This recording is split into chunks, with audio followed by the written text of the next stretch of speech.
cosas en el tintero, señor Dulcich, de estas nuevas religiones. Quedé muy deprimido por todas las columnas de este programa. Creo que me salvó un poco el radioteatro. Yo creo que más que deprimirse, esta realidad lo que nos tiene es que invitar, interpelar a la reflexión de que la respuesta, la salida, es eminentemente política, como siempre, y más que nunca narrativa.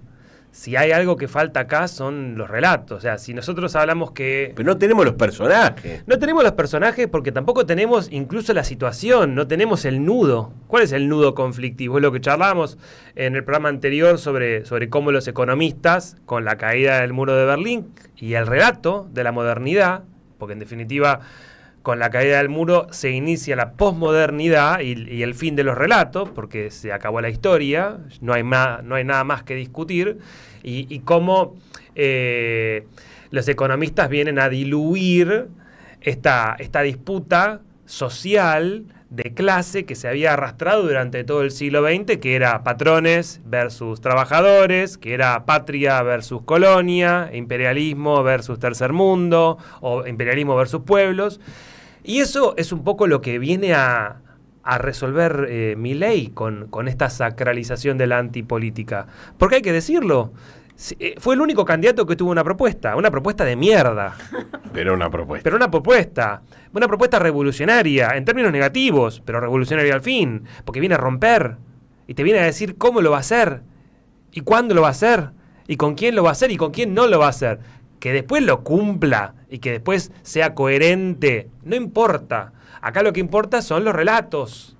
Eso es lo que nos falta. Y nos faltan narradores, más que protagonistas de esos relatos. Nos faltan narradores, porque los cuentos, lo que tienen maravilloso, no son los protagonistas. Los protagonistas no importan, se inventan. Bueno, yo el fin de semana hubo toda una actividad de centros culturales en relación a la detención de Cristina, y no sé si vieron en las redes, se pasó un audio de la propia Cristina. Y bueno, yo la veía a Cristina diciendo Cristina libre, ella misma hace el comentario, me cuesta decir yo misma Cristina libre.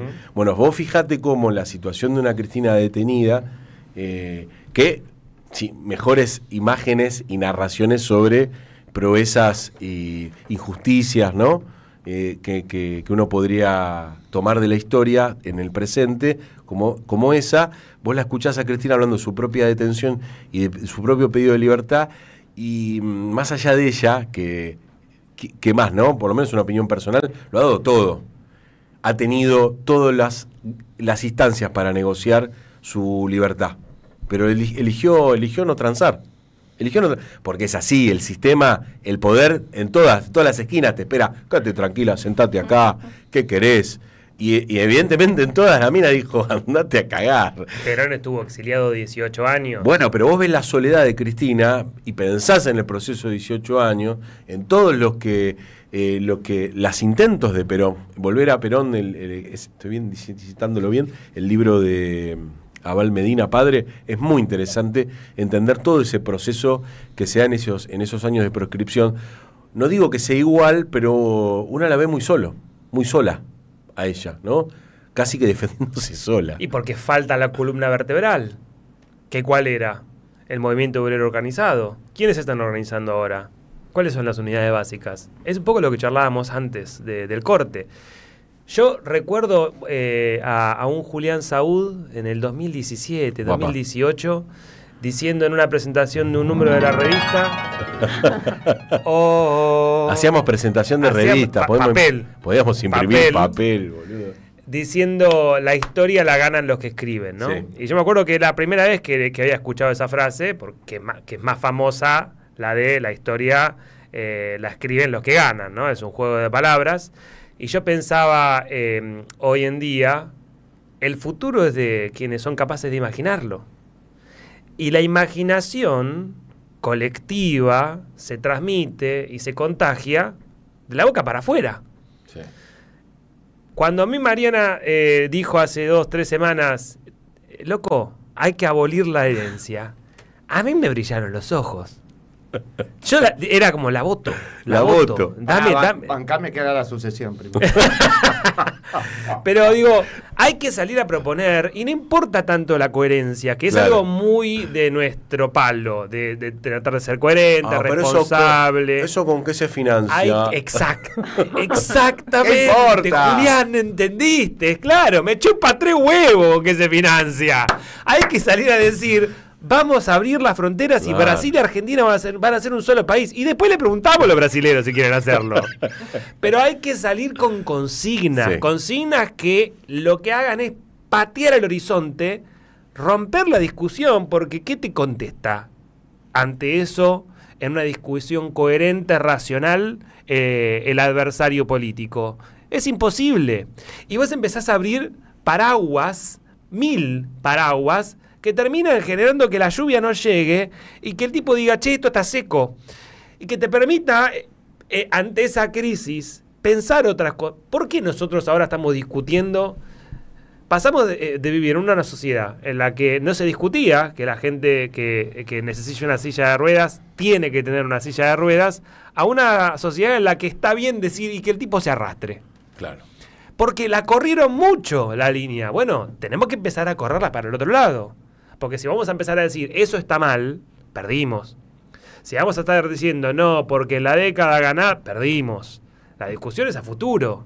Claro. Es la herencia, es pensar regionalmente. Bueno, en vez de pensar la herencia, hay que abolir la herencia. Hay que abolir la herencia. No, y hablando de la reforma laboral, habría que hacer una buena reforma laboral, nuestra reforma laboral. Estoy convencido de eso. ¿Creen en una reforma? Yo tengo la mejor.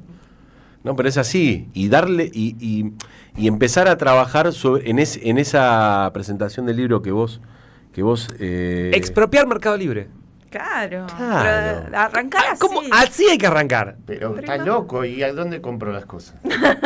Pero hay que arrancar así. Pero mirá que nunca me cagaron, ¿eh?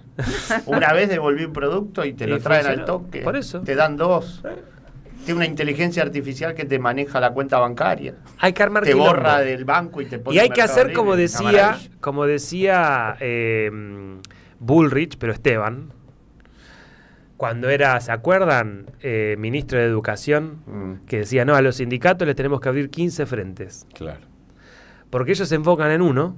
Ese lo negociamos, pero los 14 pasan. Entonces vos tenés que decir, vamos a expropiar YPF, vamos a abolir la herencia, vos tenés que tirar 15 y van a tener que elegir uno.